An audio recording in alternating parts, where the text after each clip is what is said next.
Yang kedua, dalam agama Nasrani termasuk Luther pernah mengatakan wanita tidak memiliki akal, hanya memiliki nafsu. Kemudian dalam kehakan seorang suami kepada istrinya, sebenarnya seorang wanita layak dibunuh oleh suaminya.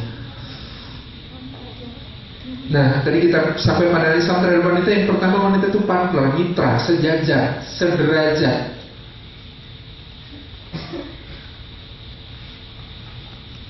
Yang kedua, wanita memiliki hak waris di surah An-Nisa ayat yang ke-7. Baik lirijal maupun linnisa ada nasabun mimma iktasab. Ada bagian juga dari yang diusahakan, sekaligus ada bagian juga dari apa yang kemudian ditinggalkan. Mimma tarakal walidani, dari yang ditinggalkan orang tua misalnya. Kemudian yang ketiga, wanita memiliki hak untuk mendapatkan mahar. Surah An-Nisa ayat yang keempat.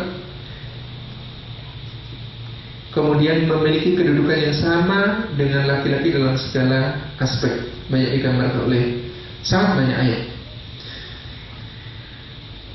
Wal muslimuna wal muslimat wal mu'minin wal mu'minat, dan seterusnya. Bahkan dalam beberapa hal Islam mendahului pemuliaan terhadap wanita dibandingkan apa yang dilakukan oleh semua peradaban yang lain. Jadi kalau dipikir-pikir, bahkan dalam segi soal harta saja, pemuliaan Islam itu terhadap wanita sedemikian tingginya. Laki-laki mungkin warisnya memang 2 bagian, perempuan 1 bagian. Tetapi coba perhatikan bahwa laki-laki harus membayar mahar, yang mahar itu ditentukan secara merdeka oleh wanita. Coba kalau maharnya ditentukan bahwa kamu mau nikah sama saya, iya, berarti maharmu adalah separuh dari warismu, gitu gimana? Langsung habis. Jadi malah wanitanya lebih banyak. Itu belum selesai. Nanti tentang nafkah, kewajiban menafkahi itu laki-laki, perempuan tidak. Laki-laki menanggung nafkah untuk dirinya sendiri, untuk istrinya, untuk anak-anaknya. Perempuan berapapun besar penghasilan, kalau dia memang berpenghasilan, dia nafkah itu adalah hak pribadinya, hasil itu adalah hak pribadinya. Kalau ada keluarga dekat yang kemudian menderita dan perlu uluran bantuan, maka laki-laki wajib membantu, perempuan tidak. Kalau laki-laki itu kemudian memberikan kepada wanita, itu nafkah, itu kewajiban. Tapi kalau istri memberikan kepada suami, itu namanya sedekah.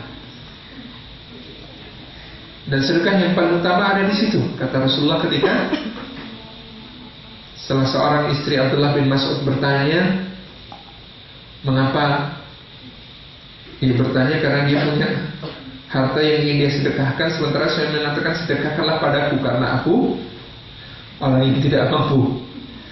Kata si istri, kamu kan suamiku, bagaimana aku bersedekah kepada suami sendiri? Kata Rasulullah, maka sedekah pada suami itu memiliki 2 pahala. Pahala sebagai sedekah dan pahala untuk menyambung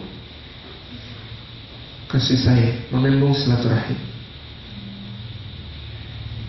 Dan banyak lagi nanti kalau kita lihat. Misalnya terjadi perceraian, anak itu tanggungan nafkahnya tetap ada ayahnya. Istri itu selama masa iddah tanggungan bekas suaminya, dan seterusnya. Jadi kalau dipikirkan tentang cerai itu tidak ada keuntungan material sama sekali untuk laki-laki. Sudah tidak punya istri masih harus menafkahi, begitu. Misalnya begitu. Dr. Mahmud Mahdi Al-Istanbuli di dalam salah satu risalahnya tentang Dauratus Sahabiyat, beliau mengklasifikasi peran-peran itu dalam beberapa bidang. Karena tidak banyaknya, sekali lagi, riwayat-riwayat yang mengisahkan dengan detail tentang bagaimana peran para sahabiyah itu, maka pembahasan yang beliau lakukan dikaitkan dengan sosok-sosok yang ada di dalam sirah. Yang pertama dalam bidang dakwah, yang kedua dalam bidang ilmu, yang ketiga dalam bidang ekonomi, yang keempat dalam bidang politik, yang kelima dalam bidang militer.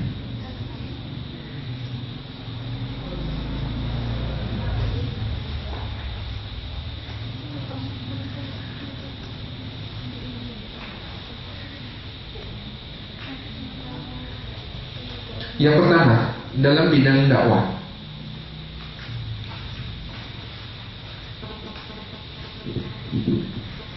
Keberhasilan Rasulullah dan para sahabat menjalankan peran mereka sebagai dai sesungguhnya lah tidak bisa lepas dari berbagai macam peran para muslimah awal yang kemudian berperan sebagai dai. Nah, beliau membahas di sini beberapa orang yang dinilai amat sangat signifikan peran maupun kisahnya di dalam sirah, di dalam mengawal dakwah. Yang pertama adalah tentu saja Khadijah binti Khuwailid.